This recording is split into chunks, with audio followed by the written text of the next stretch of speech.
Alrighty then. Let's try one more time. How's the audio? Uh,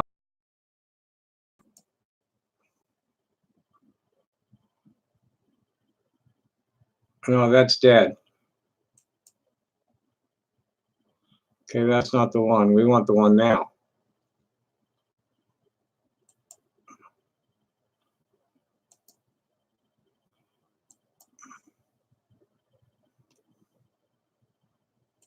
Okay. Now we find out how's the sound. Okay. Yay. Now, all right. So I probably okay. Omnism is right. Omnism.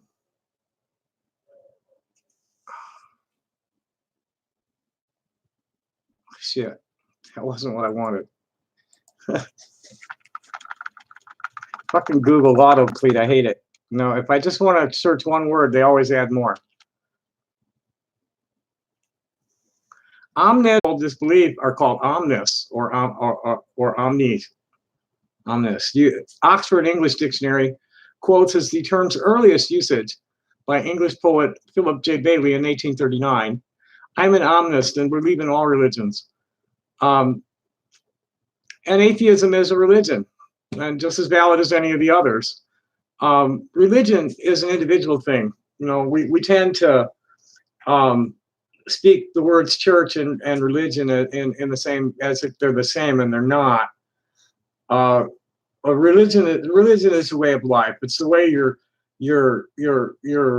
immortal soul resides within your mortal flesh and guides you. You know, it's your moral compass. It's the way you live your life. Churches are political organizations that exploit people's personal religious belief. All my friends got no family, or hardly any family and friends, and don't have anybody they spend much time with, if any, at all. It needs to resolve here before I can get there. I wrote a little Christmas sermon this morning that I wanted to read. I don't know if I'm going to stay very long because I'm not that great, and see, I'm kind of tight-lipped, forever to resolve.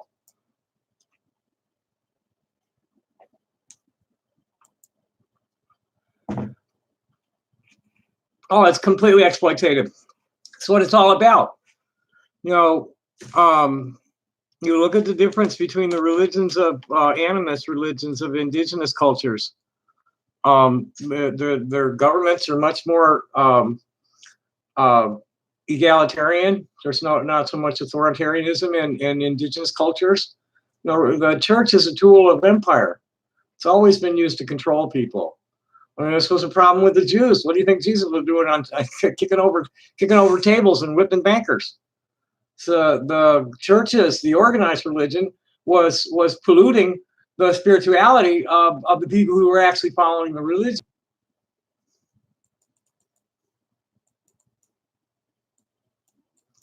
Come on, fuck book. Let's see if it'll give me my it's not giving me my notifications. It's not giving me jack shit.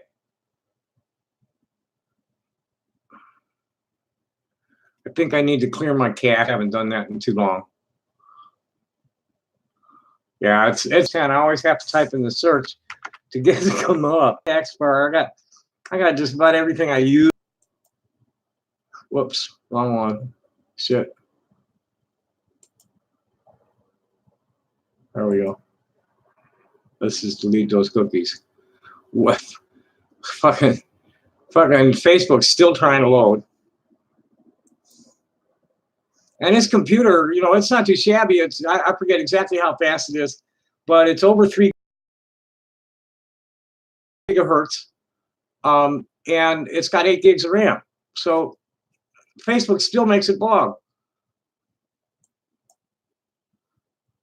They're loading so much shit down on you. all the time.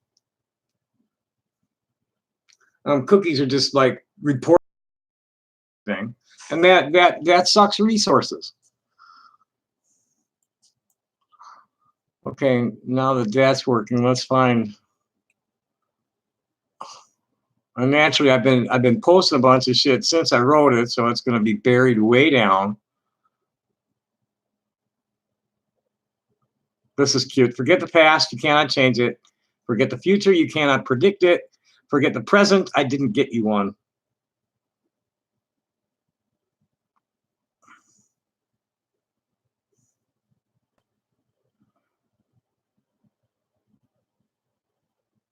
Come on.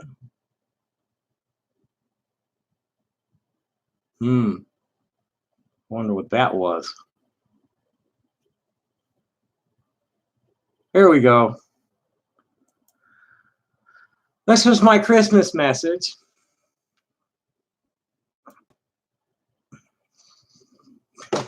Now I gotta wait for it to resolve here. Ah, fuck. There we go. On November 3rd, 1954, at 3:20 a.m., I was born to the clan Cohen for the clan Gershom of the tribe Levi in the nation of Israel. This nation is a nation of people that's not to be confused with the rogue Zionist state that disgraces the name of my revered ancestor, Jacob, who was called Israel, and violates all the core principles of the Hebrew faith delivered to us by the fathers of my parents' clans, Moses and Aaron. On the following Sabbath, Dr. Louis Binstock, the head rabbi of the Reform Union Synagogue, Temple Sholom, on Chicago's lakefront, facing the totem pole in Lincoln Park, announced to the congregation that a son named Thomas J. was born to Joan Kaufman and Jean Wasserberg. Though I speak often of his role as one of the leaders of Reform Union opposition to the Zionist project in occupied Palestine, Rabbi Binstock's overall philosophy was decidedly omnist, teaching us how to tune into the universal oneness and find our personal identity within the interconnectedness of the all as children of Israel practicing the Hebrew faith. Without getting sidetracked too far, though Judaism began as a single family, after thousands of years of intermarriage and conversion, Jews are a pan-racial, multicultural, ethno-religious group that cannot rightfully claim any semblance of racial purity, as the Zionist movement claims. One cannot be a loyal Zionist and faithful Jew, Christian or Muslim. Militant extremism is anathema to the Hebrew faith they're all derived from. Sure, my family held on to our heritage, but genetically today, we're mostly Caucasian. And chauvinistic militant nationalism is not any part of that tradition. Also, Judaism is just one branch of the much older Hebrew or one God faith. There are many beings greater than man, such as the Lord, YHVH, and the angels, but only one infinite and ineffable God of all that is, was, and ever will be. Rabbi Binstock taught that to attempt to define God is to limit it and to just accept that it is, giving thanks and praise to the Creator for everything in our lives, the good and the bad, because our eternal spirits grow by learning from our mistakes in the mortal plane. The term Jew has always had negative connotations, all the way back to Babylon, because of backsliding Israelites failing to uphold the Lord Yehovah's Yehovah, the father of the Adamic peoples, demands on us to be a light to the Gentiles, leading by our righteous acts, not dominating them with the might of our American-made fighter jets, they're bombing Gaza today, and drones dropping smart bombs, flechette rounds, tear gas, and skunk water. Though our congregation was extremely assimilated into the secular American society, practicing little of the ritual and ceremony demanded by the Torah, Dr. Binstock made sure we understood Shema, calling it the watchwords of the Hebrew faith, declaring the oneness of God, directing us to love God and everything God manifests as within range of our senses, with every fiber of our being, every waking moment of our lives. We were encouraged to participate in the rituals and ceremonies of our neighbors practicing other faiths, watching from our perspective as Jews. He taught us that we were God's sensory apparatus on earth, that the Creator watches the world through our eyes and listens through our ears and speaks through our mouths. We were to live our lives as though we would be the one anointed to lead humanity out of the darkness into the light of the kingdom of heaven on earth. I'll admit to having a death wish, but I'm out for martyrdom. I definitely don't want that job. I'm no leader, and I certainly don't want to be schlepping refugees around the desert for 40 years or going nuts in the temple courtyard, flipping tables, whipping bankers, and getting myself nailed to a cross to die a slow, painful death. I work well as a sentry and guide, watching for external threats and internal troubles, helping people through whatever they're struggling with, and standing strong with my fellows against the threat. It is the failure of people to live life loving living and the fear and loathing of others who are not like us in every way, which nobody will be, that has human civilization on the brink of extinction. Humans aren't fruit flies. No two of us are alike. Celebrate the diversity. Everybody has their own iteration of the golden rule.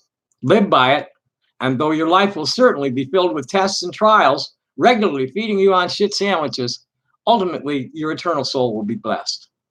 Follow the evil inclinations, or Sahara, of the other side, and though your life on earth may be filled with material wealth, your eternal soul is being eaten alive by the other side.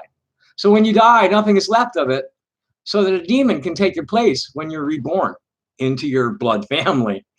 And this is how these things like build over generation to generation, is that we fall away from the God of Israel and allow the other gods to take over our soul as it relates to our body. You know, according to the Hebrew understanding of reincarnation, is that we're born, the God sends a spark of His Spirit when we're conceived, and then we become we're infant godlings, and then how we live our lives determines which way we're going to go when we die, which is what the heaven and hell shit is all about. The Jews don't see it as, we see this as the struggle, as the punishment. We're here trying to perfect ourselves to get out of here, and we either do or our souls are eaten and we disappear. I think it's Deuteronomy 28 talks about that. You're just going to get tossed. No, follow the commandments and the rewards are great, and disobey them and you will cease to exist. That's the Hebrew metaphysics.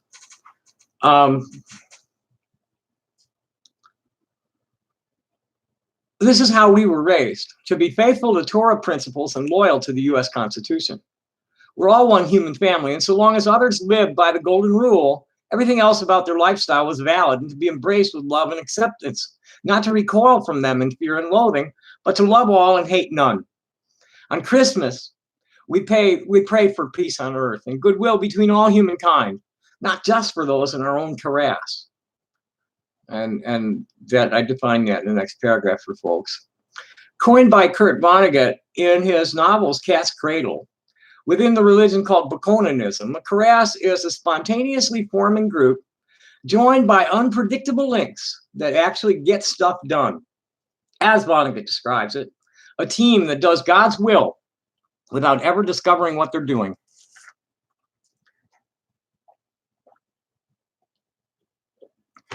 And the Bakonanist, when he dies, he says a prayer called God Made Mud. He says, God made mud. God got lonesome. So God told some of the mud, sit up. See all that I've made, said God, the hills, the sea, the sky, the stars. And I was some of the mud that got to sit up and look around. Lucky me, lucky mud. I, mud, sat up and saw what a nice job that God had done. Nice going, God.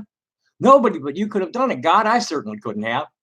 I feel very unimportant compared to you. The only way I can feel the least bit important is to think of all the mud that didn't even get to sit up and look around. I got so much and most mud got so little. Thank you for the honor. Now mud lies down again and goes to sleep. What memories for mud to have. What interesting other things, other kinds of sitting up mud I met. I loved everything I saw. Good night. I'll go to heaven now. I can hardly wait to find out for certain what my Wampeter was and who was in my Karas, and all the good things our Karas did for you. Amen. May you all be blessed in all your comings and goings, and spread happiness and beauty in all your doings this holiday season and the coming year. Signed by me. And then I included some Louis Binstock quotes. Failure is something made only by those who fail to dare, not by those who dare to fail. The world's literature and folklore are full of stories that point out how futile it can be to seek happiness. Rather, happiness is a blessing that comes to you as you go along, a treasure that you incidentally find. Too often, the shortcut, the line of least resistance, is responsible for evanescent and unsatisfactory success. Very often, we are our own worst enemy as we foolishly build stumbling blocks on the path that leads to success and happiness. And when all is said and done, success without happiness is the worst kind of failure. And I think I'm just going to leave it right there because nobody's chit-chatting and everybody's jabbering at, at Facebook. So thanks for coming. Thanks for watching. Blessed holidays to all. Bye.